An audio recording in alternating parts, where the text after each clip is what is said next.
pessoal de casa, agora o NTV News. Polícia prende suspeito de tortura e extorsão na segunda fase da Operação Vicinos. Após denúncias, coordenação do SAMU fala sobre conduta de socorrista durante atendimento à vítima de tiro. No NTV News desta segunda-feira a gente mostra também. Adolescente fica gravemente ferida após disparos de arma de fogo no bairro Quebec. Jovem é morto a facadas durante desentendimento violento no bairro Boa Vista. Balanço da Operação Inconfidência Mineira aponta aumento do número de condutores alcoolizados. O aumento nos casos de dengue, zika e chikungunya em Minas Gerais e em Patos de Minas. As medidas que estão sendo tomadas para evitar que a situação se agrave ainda mais. Mulher espera a cirurgia há 4 meses para a retirada de câncer que começou no dedo.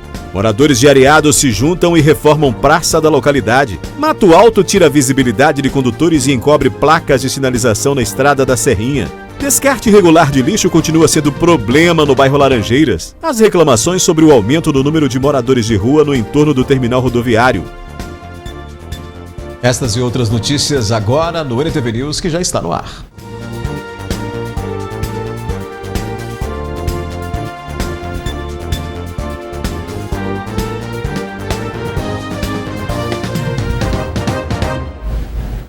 A gente começa essa edição com os destaques policiais. Na tarde deste domingo, uma adolescente foi vítima de uma tentativa de homicídio no bairro Quebec, em Patos de Minas. Recebemos algumas informações, inclusive nem foi no 190, né? Foi através de amigos que moram no bairro mesmo, que informaram que o SAMU estava prestando socorro a uma pessoa que teria sido vítima de disparos de arma, né? A gente foi para lá, isolou o local lá, a vítima já havia sido socorrida. Aparentemente, ela tomou 2 tiros na cabeça e 2 no abdômen. Ela passou por cirurgia e está em estado estável no regional. Lá no local, lá, poucas informações que a gente conseguiu levantar, a população lá do bairro Quebec com bastante receio de falar sobre o assunto, né? Nós temos algumas informações e estamos analisando algumas imagens próximas lá para tentar identificar esses autores. A informação que a gente tem era que foram 2 autores. A gente não tem maiores informações além disso. Foi distante da casa dela, foi na antiga 21, lá no Quebec. Ela estava passando próximo a um ponto de ônibus e os autores surpreenderam ela lá. Tem algumas marcas de tiro, inclusive lá no muro, né? Então a gente acredita que eles passaram e efetuaram esses disparos. Ela tem alguns envolvimentos, alguns registros em algumas ocorrências, o ano passado ela tem uma ocorrência que ela ameaçou um cidadão lá do bairro mesmo. Nós fizemos diligências nesses registros mais recentes, né? Tentando linkar essas ocorrências a esse fato de hoje. Até o momento nós não conseguimos e vamos tentar aí nos próximos dias levantar alguma informação para auxiliar a Polícia Civil a desvendar, né, essa autoria. No início da noite, a polícia registrou ocorrência de homicídio no bairro Boa Vista. Um rapaz de 23 anos foi esfaqueado durante uma briga. A vítima chegou ao local do crime de carro. Ela teria ido armada com uma faca até a casa do desafeto. Pouco tempo depois, o autor chegou em casa e se deparou com o homem o esperando. Eles iniciaram uma discussão e trocaram socos. Após ser atingido com um murro, Alexandre, que também estava com uma faca, golpeou Renes Caixeta da Cunha, de 23 anos. Renes foi atingido por 2 golpes de faca, sendo um no peito e outro no pescoço. A polícia foi acionada e foram os militares que chamaram o SAMU. Eles fizeram um trabalho deles ali de reanimação ali durante 20 minutos, né? E não conseguiram. O suspeito foi rapidamente identificado. Inclusive, havia uma informação de que ele teria se ferido no momento da discussão com Renes. Já sabemos quem é o autor, tentando localizá-lo para efetuar sua prisão. A primeira informação que nós recebemos ao chegar aqui, que ele realmente estaria ferido. Nós mandamos equipes tanto para o regional quanto para a Santa Casa, ele não chegou lá. E posteriormente uma testemunha falou que acha que o sangue que havia nele era da própria vítima, né? Que ele tinha esfaqueado e provavelmente ele não estaria machucado. A Polícia Civil foi acionada juntamente com a perícia técnica, que localizou 2 facas na cena do crime. O que nós temos aí 2 facas, conversamos com algumas testemunhas, porque uma das facas, a de cabo, de lâmina amarelada, seria que a vítima estaria portando lá nessa cavalgada. E a segunda faca, que tudo indica, deve ser do autor. Isso ainda vai ser levado até a delegacia para nós termos maiores informações.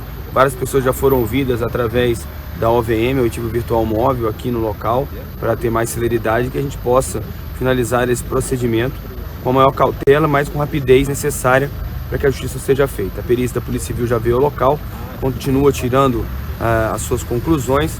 A gente pode chegar aí no IML também buscando mais informações sobre a motivação, a causa, né, a causa-morte real que veio a acontecer com a vítima. A informação é de que Renes e Alexandre eram amigos e a ex-namorada de Renes teria traído ele com um amigo de Alexandre. Desde então, os dois estariam se desentendendo. É cedo ainda para nós finalizarmos o motivo, mas já temos algumas informações que a vítima e o autor tinham algumas conversas mais fortes relacionadas a uma ex-namorada de um deles. Essa situação parece ter levado a discussões anteriores, a situações de discussões mais acaloradas, e na data de hoje eles estavam numa cavalgada onde se encontraram naquele local e teria ocorrido novamente essa situação de passar mensagens ameaçadoras. A vítima então veio até aqui ao local e, ao que tudo indica, ela desceu do veículo. A vítima e o autor começaram a brigar, discutir em socos, e em determinado momento o autor teria sacado de uma faca e teria desferido uma facada na vítima, vindo então a vítima cair no local. Esse é o primeiro momento. Logicamente nós estamos ainda iniciando as investigações, existem outras situações que possam ser levadas em consideração, mas a gente requer um pouco mais de cautela nesse momento da investigação, para não atrapalhar a própria sequência dos fatos e chegarmos então com muita claridade a quem fez, a motivação e também eventual prisão desse indivíduo, caso assim seja o acompanhamento pelo Poder Judiciário. Diligências foram realizadas para localizar o suspeito. Após o fato ali, parece que ele aguardou alguns minutos ainda a chegada do amigo dele aqui no local, conversou com alguns familiares. Então, se a gente tivesse tido uma informação um pouco mais rápida, talvez a gente teria chegado aqui e efetuado a prisão dele aqui no local ainda. Tinha um amigo dele aqui, no local que nós já fomos na casa dele, e a mãe desse amigo já nos passou algumas informações e a gente está tentando fazer diligência para localizar ele. Ainda durante as diligências, as autoridades conseguiram contato com o autor. Ele se entregou e foi preso em flagrante na casa do pai dele, na localidade de Chumbo. Ele alegou que se defendeu diante das ameaças e agressões de Renes. Um suspeito dos crimes de extorsão e tortura foi preso durante as investigações da segunda fase da Operação Vistinos. A prisão foi realizada na sexta-feira em ação conjunta entre as polícias civil e militar. O objetivo da segunda fase da Operação Vistinos, desencadeada pela Polícia Civil de Minas Gerais, foi identificar e localizar um dos suspeitos de cometer crime de extorsão e tortura no dia 16 de fevereiro deste ano. Depois de um trabalho intenso da Polícia Civil e Polícia Militar, esse suspeito, um homem de 34 anos, foi localizado e conduzido para a delegacia em cumprimento ao mandado de prisão preventiva. O Dr. Érico Rodovalho, delegado do Departamento de Danos contra o Patrimônio e Tóxicos e Entorpecentes, conversou com a nossa equipe sobre o desenrolar desta operação. A Polícia Civil vem deflagrando a Operação Vistinos em Patos de Minas, no combate ao tráfico de drogas no bairro Nossa Senhora Aparecida.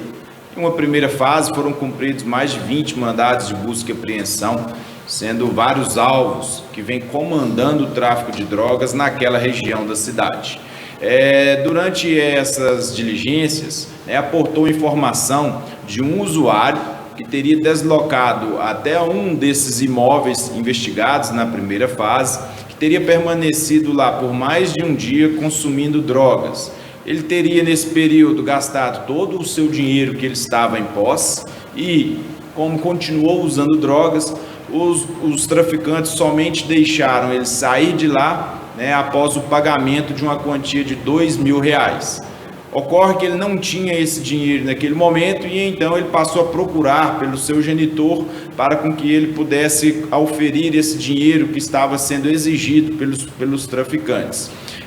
Após pegar o dinheiro no banco, o genitor do usuário efetuou o pagamento para os traficantes, que somente assim devolveram, com o resgate sendo pago, devolveram ao usuário o qual, durante esse período que esteve nas mãos dos traficantes, teria sido brutalmente torturado e agredido, com pancadas de marretadas, martelos pelo seu corpo, sendo a região das pernas, braços, a face.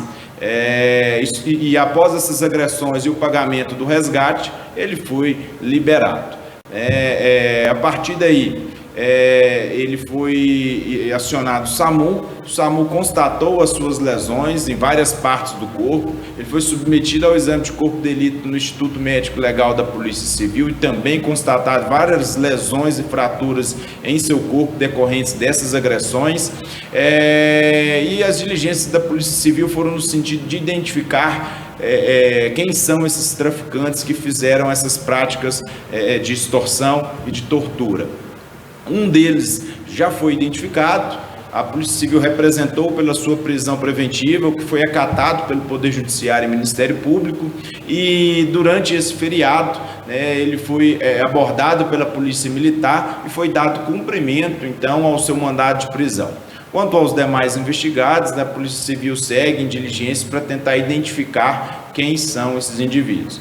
É importante frisar que esse indivíduo preso é um dos principais responsáveis pelo tráfico de drogas naquela região, e que vinha aterrorizando aquela sociedade, de bem, a qual era ameaçada. Nós tivemos testemunhas que sofreram com armas em sua face. Então ele tinha um comportamento muito violento no sentido de manter o tráfico de drogas naquela região. Então a Polícia Civil, retirando esse indivíduo de circulação, acredita que é um duro golpe, nesse núcleo criminoso que a Operação Vícinos segue combatendo, e os demais comparsas e colaboradores serão alvos de outras ações durante o transcorrer da nossa investigação. A seguir, o aumento nos casos de dengue, zika e chikungunya em Minas Gerais e em Patos de Minas e as medidas que estão sendo tomadas para evitar que a situação se agrave ainda mais.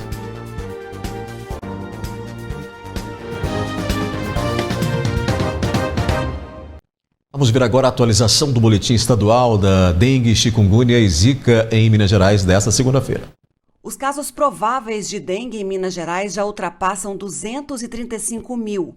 Confirmados, são mais de 102 mil casos. Agora, são 45 mortes confirmadas e outras 108 são investigadas no estado. Em Patos de Minas, são 2.509 casos prováveis e 1.317 confirmados. Uma morte continua em investigação e 3 foram confirmadas.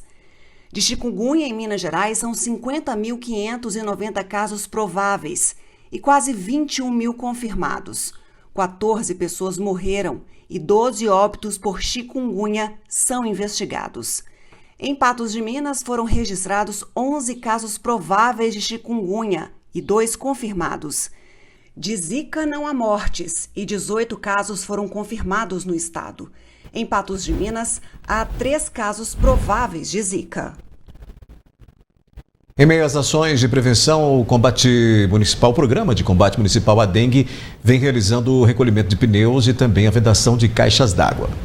O Programa Municipal de Combate à Dengue realiza diariamente uma série de ações no intuito de eliminar possíveis criadouros para o mosquito. Uma dessas ações envolve o recolhimento de pneus descartados indevidamente. Como os pneus, são um criador em potencial para o mosquito Aedes aegypti, são escuros, acumulam água e mantêm a temperatura mais quente, eles são um criador excelente para o mosquito. Então, o nosso programa faz parte da logística reversa desses pneus, faz o recolhimento dos pneus que são descartados de forma inadequada e encaminha eles para o ecoponto. A partir daí, eles são encaminhados para a indústria para fazer outros processos com eles, para que não fiquem jogados aí no meio ambiente de forma inadequada.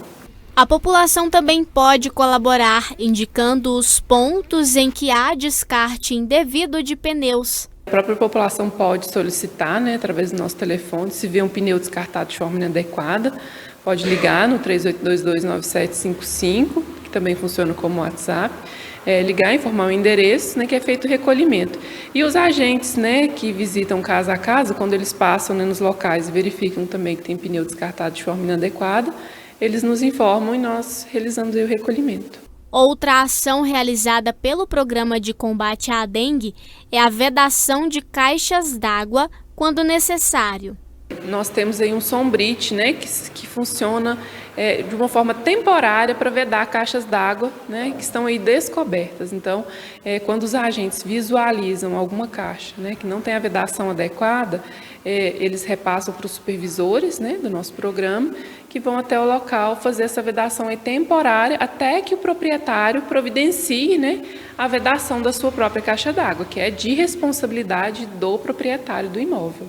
No caso dos agentes, a ação é solicitada de acordo com a demanda. Nós acompanhamos um dia de trabalho de um dos agentes de combate a endemias. Nesta residência, a moradora cuida de diversas plantas, mas tem todo o cuidado para evitar acúmulo de água nos vasos. Já bem próximo da casa dela, em um terreno baldio, próximo a uma avenida movimentada, o cenário é outro.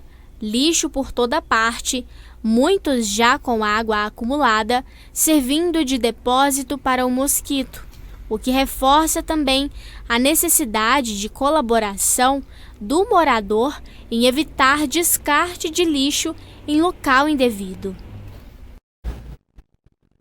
Depois do intervalo aqui no News tem a previsão do tempo. Você vai ver que a obra de revitalização da Orla da Lagoa Grande é concluída.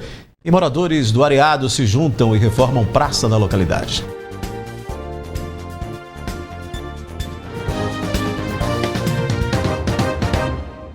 A revitalização da Orla da Lagoa Grande em Patos de Minas foi concluída. Corrida e atividades físicas marcaram a inauguração do novo espaço. As obras de revitalização da Orla da Lagoa Grande contam com um vasto rearranjo dos canteiros e jardins, instalações de novos bancos, parquinhos e áreas para atividades físicas. Para a inauguração realizada pela Unimed, que adotou o espaço público por meio do projeto Viva Patos, foi realizada uma corrida de 5 quilômetros ao redor da orla. Estamos muito felizes, com a participação de toda a população, e eu, como presidente, não poderia deixar de participar dessa corrida. Foi difícil, foi duro, mas consegui. Presidente da diretoria executiva da Unimed Patos de Minas, Anderson Afonso, participou da corrida e conta sobre o processo de adoção do espaço público.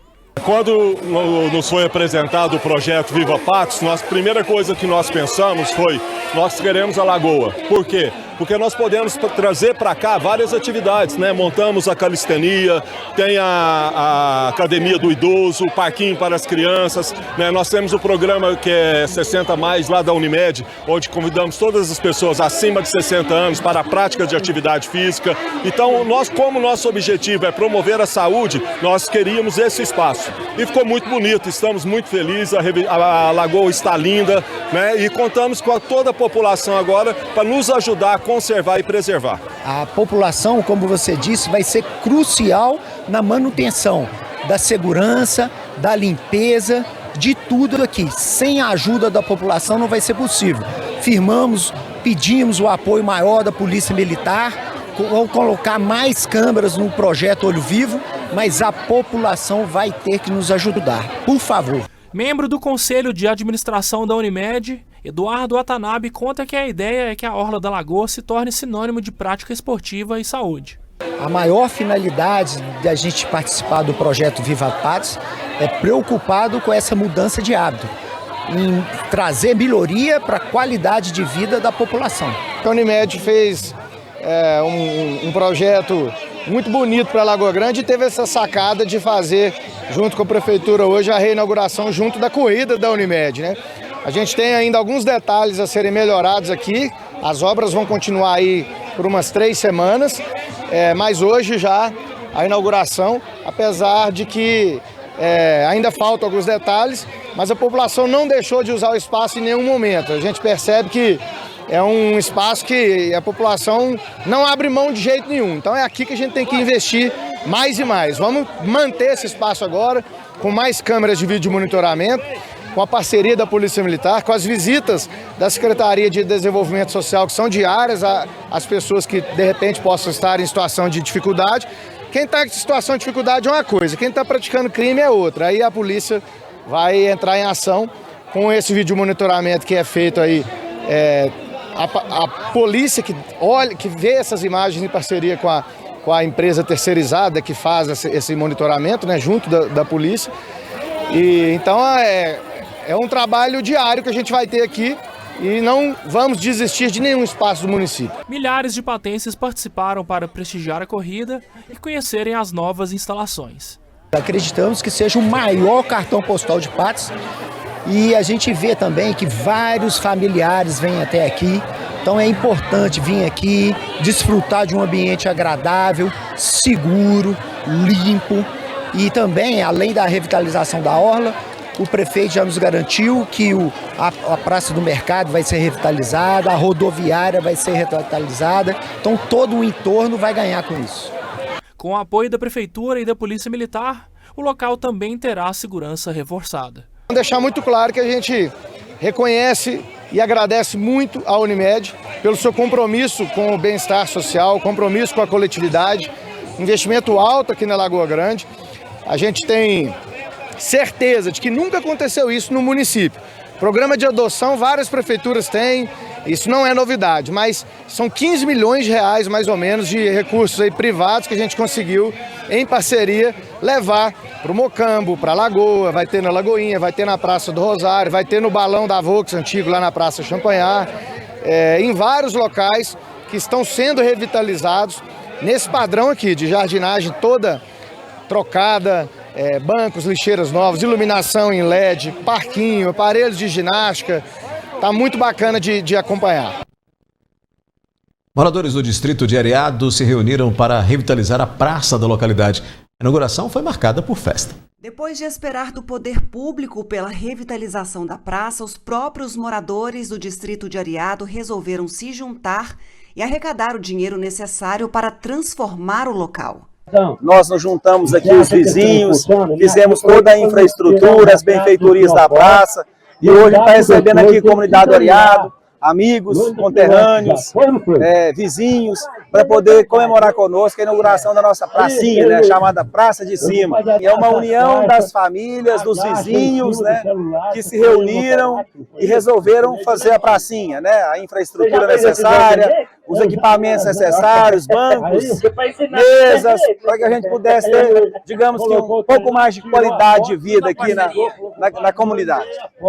Com as intervenções na praça, o José Avelino não terá mais a água da chuva invadindo a casa dele. Porque a água entrava dentro da minha casa e com esse projeto, esse problema foi sanado.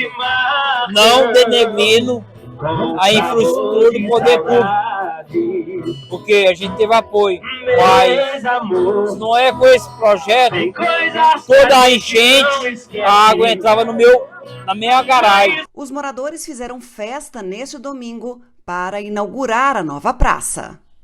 Mudamos completamente diferente que era a praça, né?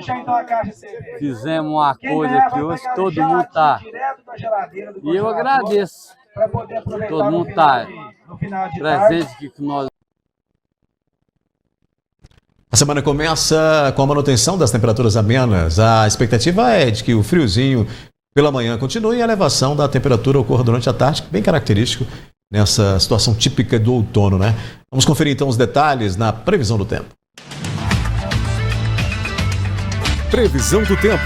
Para esta terça-feira, no Alto Paranaíba e Noroeste Mineiro, a previsão indica céu com poucas nuvens e tempo estável. A umidade relativa do ar registra 40%. Em Patos de Minas, os termômetros devem marcar entre 16 e 28 graus. Em Lagamar, de 18 a 29. Em Lagoa Formosa, variação de 16 a 27 graus. Em Presidente Olegário, a máxima prevista é de 31 graus. E em Guimarães, mínima de 16 e máxima de 27 graus nesta terça-feira.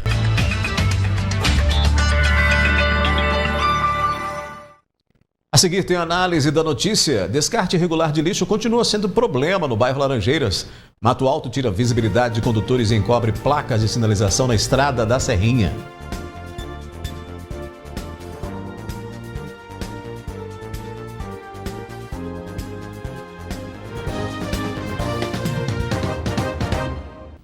Usuários da Estrada da Serrinha estão se queixando do mato alto na via e também sobre problemas com a sinalização.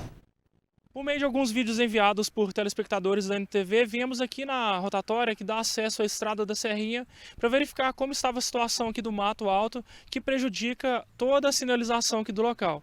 A gente está nesse local aqui nessa rotatória, que logo aos fundos é o acesso à Estrada da Serrinha.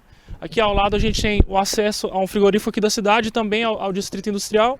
E devido ao mato alto está nessa situação devido ao período da chuva que acaba de encerrar, mas ainda deixou essa herança do mato alto, muitos acidentes têm sido registrados aqui no local devido à falta de sinalização e pelo próprio fato que o mato alto tira a visão dos motoristas que passam aqui pelo local.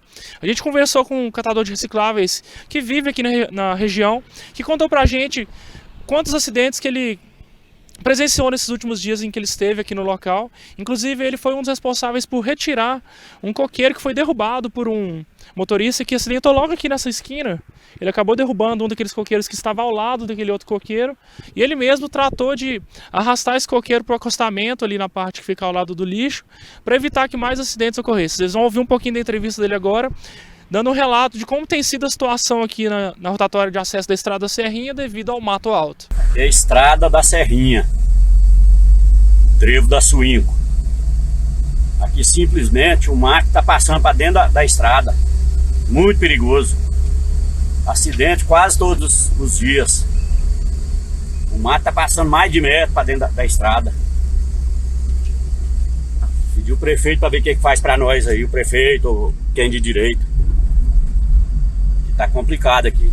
Outra queixa relatada por esse mesmo senhor que passa bastante por aqui, reside aqui nas redondezas, é que diversas pessoas, além de abandonar lixo, de deixar lixo aqui nas extremidades, também as pessoas estão deixando animais, estão abandonando animais. A gente conseguiu registrar 4 cães que estão aqui no local nesse exato momento. E os animais, além de ficarem à mercê, né, eles estão sujeitos a serem atropelados aqui no local. E outra preocupação, né? Além da pessoa se preocupar com o mato alto, pode acabar ferindo o animalzinho que foi abandonado. Inclusive, um dos animais, como relata o nosso entrevistado aqui, que preferiu não se identificar, um dos animais, a cadelinha está grávida. A maioria das vezes é cachorro prenha, é animais velhos, já deficientes, e às vezes, em muitos dos casos, até morto já. Inclusive embaixo, na entradinha que tem embaixo, tem um cachorro morto, um coelho, tem vários animais que eles jogam morto ali.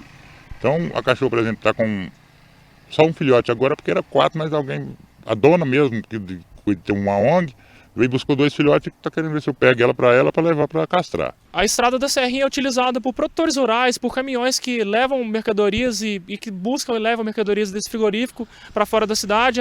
A Estrada da Serrinha dá acesso à BR-365 e vale ressaltar que o mato está alto, principalmente no trecho com as curvas sinuosas, mas a situação melhora logo à frente, mais ou menos na altura do Bar da Sombra. Mas de todo jeito fica aqui o relato dessa situação, de como o mato alto tem afetado o trânsito aqui na rotatória que dá acesso à Estrada da Serrinha em Patos de Minas. Assunto para a gente abrir a nossa análise desta segunda-feira comigo, Gui Boaventura. Inclusive hoje, registro de mais um acidente. Daqui a pouco a gente vai mostrar esse acidente aí. Nossa equipe está lá, né? Foi até o local fazer essa reportagem e vai trazer para a gente. O Gui, o perigo ali tem sido constante, inclusive com problemas de veículos saindo de pista, de acidentes que podem aí, ainda não causaram, mas podem provocar uma tragédia, né? Tem que ser limpo, tem que ser realmente a sinalização e a via tem que ter visibilidade para que esses condutores possam trafegar com segurança. Boa noite. Boa noite para você, boa noite ao nosso telespectador. Nós temos que tomar cuidado, porque aquilo ali é uma via municipal, né? É uma estrada municipal. Apesar de asfaltada e tal, mas é uma estrada municipal. E aí precisa tomar o devido cuidado com isso, né? Realmente tem todos esses problemas. É o mato alto, é a falta de sinalização que tem essa rodovia, ela tem essa estrada, né? Ela tem um ponto ali por volta da comunidade de Baixadinha, para a entrada ali para São João, um pouco para frente, ela tem uma curva extremamente acentuada e não é sinalizada. Ela não tem nenhuma sinalização. Extremamente perigosa, eu já vi carro sair da pista ali. Agora, essa questão do mato alto, a questão da falta de sinalização, isso fica mais grave ainda, porque a Estrada da Serrinha, que tinha ali, quando era só terra, que não era asfaltada, tinha um movimento de 10x, de 1x. Hoje tem um movimento de 100x. Né? O movimento aumentou assim escandalosamente. Você passa ali em horário de pico, final da tarde, princípio da manhã, na hora do almoço, o movimento está extremamente intenso. Isso por quê? Porque é uma via que foi feita para ser usada. Ela foi feita para ser usada dessa maneira mesmo, para desafogar uma região, para dar acesso a uma região extremamente importante. Então, o movimento aumentou muito e a rodovia não comporta. Hoje já tem problema com a atual infraestrutura que ela tem problema para comportar o movimento que tem hoje. Imagina daqui um tempo. Imagina daqui 10 anos, daqui 5 anos. É preciso pensar nisso, né? Porque senão, ao invés da rodovia se transformar, ser inaugurada como uma solução, ela vai se tornar muito rapidamente, já está se tornando muito rapidamente, um grande problema. Ela está completamente sem nenhuma manutenção. E a sinalização que ela tem é insuficiente. Com isso, o município assume responsabilidade, né? Porque um acidente provocado ali por causa do capim, do mato alto, por causa da falta de sinalização, a responsabilidade civil é da prefeitura. Muito bem, a gente continua com a nossa análise. Desde 2019, o jornalismo da NTV vem mostrando reclamações relacionadas ao descarte irregular de lixo no bairro Laranjeiras. A situação nos locais denunciados melhorou parcialmente, mas em outros pontos de descarte foram criados no bairro.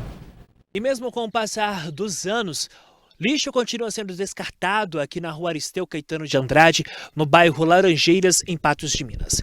A exemplo disso, esse sofá que eu estou sentado aqui. Esse sofá, ele está parcialmente destruído e foi deixado por aqui. E você pensa que foi apenas o sofá que foi colocado aqui nessa via? Não. Logo ali, Lázaro, vamos mostrar porque em meio a esse mato, onde deveria se ter calçada, a gente encontra o que seria um armário.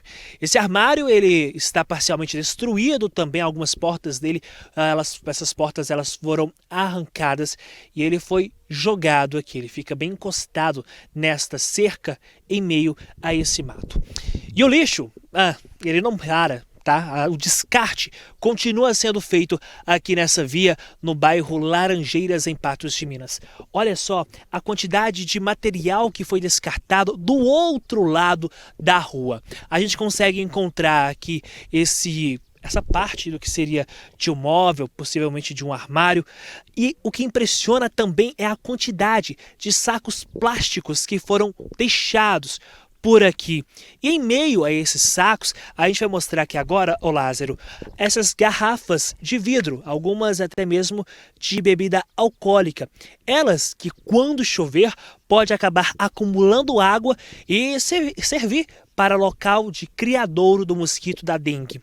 Além de tudo isso, nós encontramos acima roupas que foram jogadas aqui, várias peças deixadas aqui. A gente vai até pegar isso aqui para a gente poder ver. Olha só, nós temos este uniforme de uma escola, de um colégio aqui em Patos de Minas. Esse uniforme ele foi jogado aqui juntamente com outras peças. E logo à frente também a gente percebe a quantidade de pares de sapato que foram deixados por aqui. Todo esse lixo descartado de forma irregular aqui no bairro Laranjeiras. Neste outro ponto da mesma via, cadeiras quebradas, mais resto de material de construção civil, telhas e uma trena. Na esquina da rua José Caixeta com a rua Geni Andrade Ferreira, há diversos materiais. Em sua maioria, resto de material de construção civil. Nesta lata de tinta, havia água, o que poderia servir para criadouro do mosquito da dengue. Sempre que eu vejo, e sempre que a gente noticia aqui o lixo descartado irregularmente, a gente tem que ter o entendimento, eu sempre falo isso aqui, que o próprio cidadão, o próprio morador, deveria ter a conscientização também de não fazer esse descarte irregular. Mas aí tem outras situações que interferem nisso, né? Como informação, como campanhas, como... Enfim, uma série de dispositivos que a própria administração pública pode criar para que esse cidadão não faça isso, né, Gui? Além do principal, porque você vai chegar, Daí, num cidadão desse que está descartando um lixo ali, naquele local. Você vai chegar para ele e falar assim, escuta, não pode jogar lixo aí. Ele vai olhar para você e vai te perguntar, onde eu jogo? Porque se ele levar lá no lixão, eles não aceitam. Lá no lixão só aceita o lixo que é recolhido pela empresa que recolhe o lixo aqui em Patos de Minas. Ponto. Não adianta você chegar lá com a caminhonete, um caminhão, um saco de lixo, quer jogar aí. Não vai jogar. Agora, pergunta, onde o cidadão vai jogar? Tá certo o cidadão jogar o lixo desse jeito aí, que está aí na tela da sua televisão? Claro que não. Nós devemos ter educação, nós devemos não jogar o lixo onde não deve jogar. Mas onde jogar? Essa é a grande pergunta. E eu já questionei aqui, inclusive com o secretário da prefeitura, né, para saber dele onde jogar o lixo. Não tem.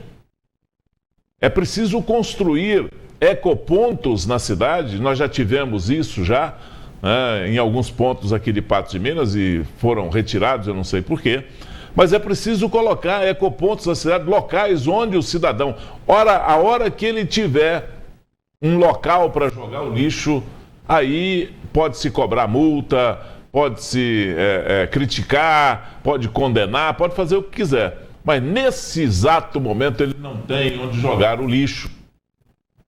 Você vai falar para ele que não pode, ele vai, mas onde eu posso? Eu levo lá, onde eu posso. E de verdade não tem.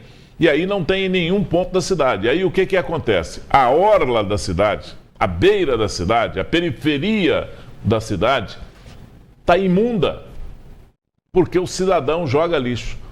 Nós vimos ali na Estrada da Serrinha, aonde está acontecendo esses acidentes, onde aconteceu mais um acidente agora no final da tarde, e nós vamos mostrar aqui no jornal para você, vários cães ali soltos naquele local.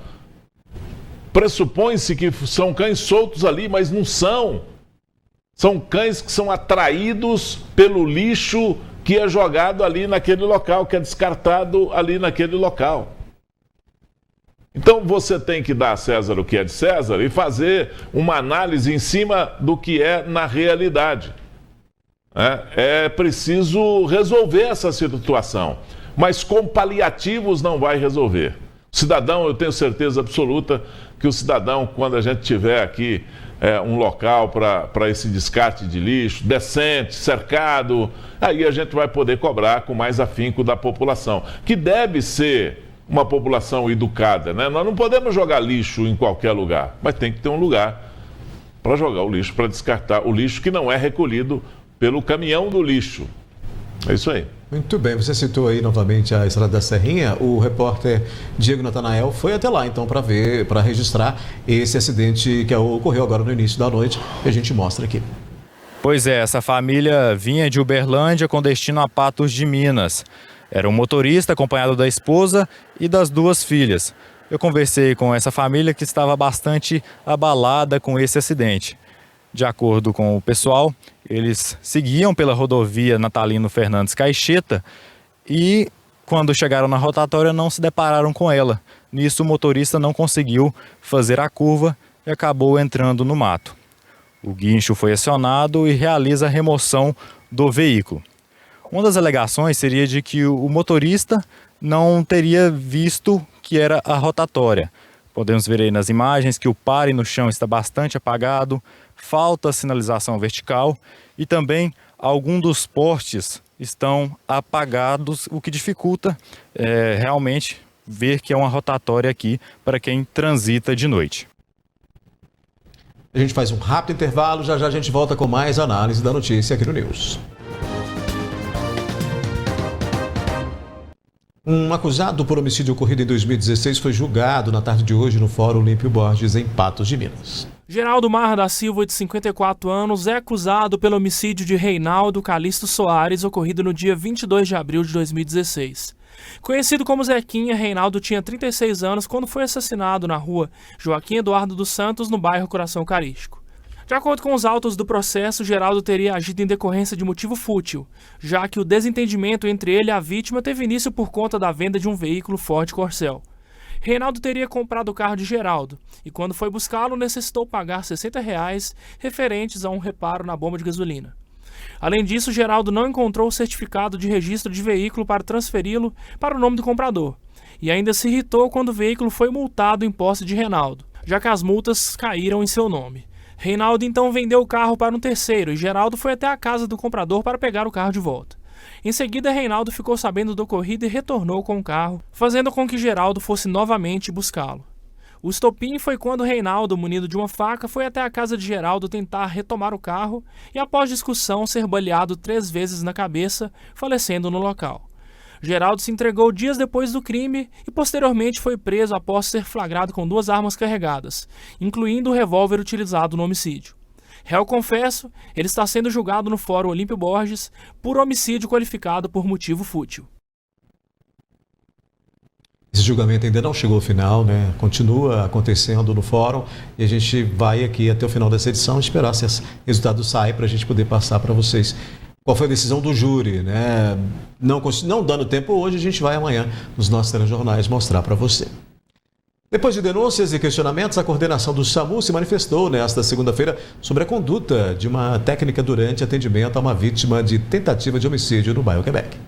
A reportagem da NTV teve acesso a uma imagem feita por populares durante o atendimento do SAMU prestado a uma jovem de 17 anos que foi baleada na tarde deste domingo no bairro Jardim Quebec. A gente tem que trazer aqui de fato, né, como foi o acontecido. A equipe de suporte básico de vida, ela estava passando pelo local, né, então, ou seja, esse chamado não foi regulado pela central de regulação.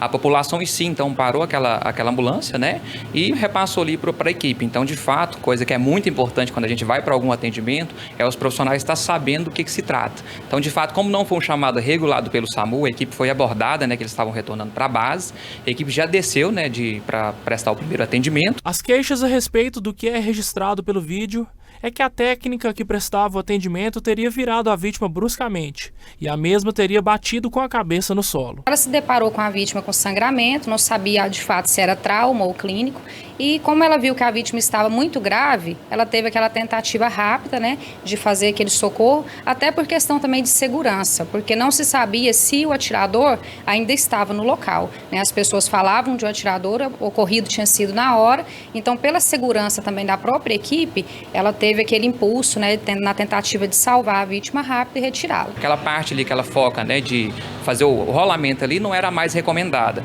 mas a gente deixar bem explícito aqui que na hora ali, igual eu falei, a equipe não sabia do que se tratava, se era um caso clínico, se era um caso traumático. Pelo vídeo a gente já consegue visualizar que o paciente era um caso extremamente grave, estava inconsciente, com sangramento ativo importante, e a equipe ali, né, fez na manobra ali, rotacionando o paciente, né, para estar avaliando se estava, né, até mesmo em uma PCR, que a gente fala, que é uma parada cardiorrespiratória, e logo já viu que era um caso bastante grave, de imediato já pediu o apoio da USA, que é a nossa ambulância de suporte avançado. Secretária executiva do SAMU, Camila Matos, afirma que a própria técnica a procurou para relatar sobre o ocorrido durante o atendimento. Os profissionais envolvidos são profissionais que já trabalham conosco, né, desde o início do SAMU, profissionais responsáveis, competentes, né, inclusive a técnica que estava na ocorrência é extremamente elogiada pelo bom trabalho da nossa equipe. Ela mesma me procurou, né, me dizendo dos fatos, de que viu que a conduta, né, executada não foi a melhor, a mais adequada, mas devido às circunstâncias, né, da gravidade da vítima e também da pressão popular, né, tinha cerca de 50 populares no local, e também o medo, né, porque como a ambulância foi abordada pelas pessoas, não houve um chamado, né, ela parou a ambulância, a população parou a ambulância na rua, ela desceu, não sabia do que se tratava, né, o caso da vítima. Camila Matos lamenta o ocorrido e relata que a técnica já foi advertida. Fizemos sim, né, a conduta de advertência, que é padrão do SAMU, né, tem uma comissão técnica que avalia cada caso, verifica se a conduta foi errada e esse colaborador é advertido. Então a nossa técnica foi advertida verbalmente e por escrito, né, e ela repensou a sua conduta, né, a gente sabe que de fato Isso pode acontecer com seres humanos, né? Toda equipe que tem pessoas trabalhando está suscetível a erros, mas a gente trabalha sempre para minimizá-los. Temos treinamentos constantes, né? Só esses 6 meses primeiros de funcionamento, nós tivemos 5 treinamentos, que dão uma média de quase 1 por mês, todos voltados para primeiros socorros. Então, a gente trabalha aí nesse intuito, né, para que isso não aconteça novamente. Coordenador do NEP, Núcleo de Educação Permanente, Eric Dias conta que os profissionais do SAMU estão em constante treinamento no intento de mitigar erros durante os atendimentos. Somos responsáveis por treinar todas as 21 bases descentralizadas do SAMU, porque é a nível regional. Todos os nossos treinamentos, né, a gente faz tanto a parte teórica e prática. Inclusive, tem vários materiais e equipamentos que a gente consegue simular, né, nos próprios bonecos que é feito para isso, certo? Então, a gente tem o próprio Estado nos cobra um cronograma, a gente tem um cronograma a cumprir e esses treinamentos são feitos rotineiramente e de acordo com a demanda de cada base descentralizadas. E aí, Gui, é importante que a regulação, é importante que a coordenação do SAMU tenha esse entendimento de responder para a comunidade, responder, né, quando um vídeo como esse que chegou até a nossa redação também circulou pela internet, para deixar claro quais medidas são tomadas, né? Bom, alguns pontos em relação a isso aí, Odair. O primeiro deles é o seguinte: todos os argumentos que foram usados para esclarecer esse fato explicam, mas não justificam. Tanto é que a administração da equipe, o pessoal do administrativo, a Camila, a Cássia, o Eric, já vieram a público hoje aqui na NTV para dizer que estava errado, que tomou-se uma providência. E o que justifica tudo isso que eu estou dizendo? Além deles explicarem isso para a população, eles também fizeram uma advertência para o profissional, né? Que não precisa ser também crucificada por um erro técnico. Ela precisa sim ser advertida, passar por um outro treinamento e estar sempre sob observação para ver se não vai ocorrer em outro erro. E esse erro, que é o mais importante, servir de case para que isso seja discutido lá dentro do SAMU e não aconteça novamente. Foi lamentável o que aconteceu, né? Mas de todo esse lamento não prejudicou, não teve nenhum dano físico para a vítima, mas não pode acontecer de novo, né? E isso o pessoal do SAMU tem plena consciência disso. Parabéns pela clareza, parabéns pela transparência com que agem com um órgão tão importante para a população como é o SAMU. Muito bem, análise terminando, o NTV News também. Obrigado, Gui, pela sua participação conosco. Amanhã a gente se encontra aqui novamente. Obrigado, boa noite e até amanhã. Boa noite para você e até amanhã.